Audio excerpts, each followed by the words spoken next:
I guess ultimately no, because they're two very different objects, both very multifunctional, but you put one in your pocket and you get one on the other. For me, it's not something which should be a hot, sexy topic. It's something which should be rationalized in a quite a probably substantially more serious way. I think hot and sexy is a very bad use for sustainability. I mean, the fact that it becomes fashionable is only good for the cause.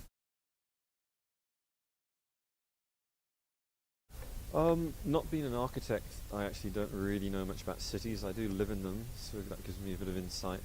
But I guess Hong Kong is a good example because it is one of the few cities where the whole culture hasn't been denuded by development in the inner city. Keeps the locals in there. It's a city with huge banks, and on the pavement you still got people chopping chicken heads off. So just let people keep chopping chicken heads off.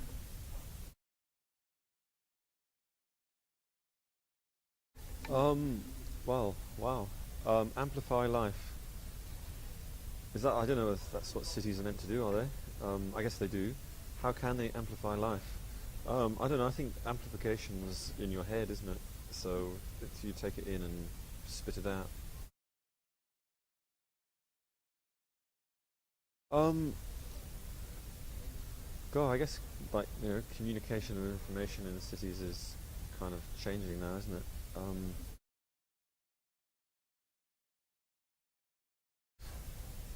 um, I think the fact that people actually realise that some very fundamental factors actually do affect your inner city is very important. I don't know how easily it is to access that information.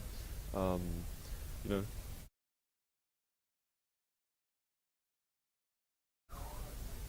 you know, I'm a very bad person to answer these questions because I have a very flamboyant life. I don't have any rules.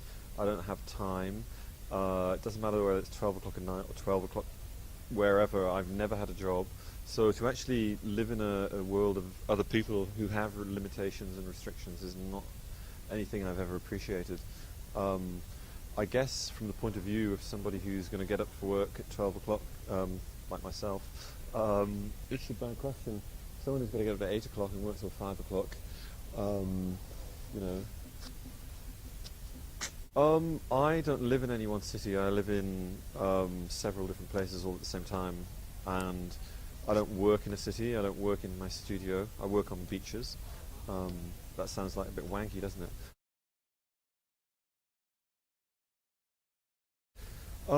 Neither of those make any form of sense whatsoever because actually, from my point of view, that's something I take quite seriously out of all of those questions is that I actually design for economy, and economy means keeping myself alive, keeping my dog alive, keeping my mortgage going, keeping the bills, paying the truck driver who delivers things to the factory, keeping the factory workers alive. I'm actually more interested in seeing a product made in a factory and seeing that product being manufactured and understanding that their families have been made alive. So that's actually what is important about design.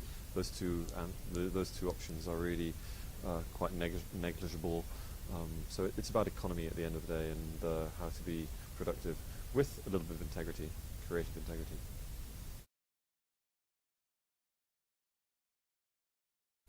Hong Kong's quite a good example because actually it's such a little place that they're trying to develop the city with a view to maintaining the skyline, but making the street level a little bit more useful for space.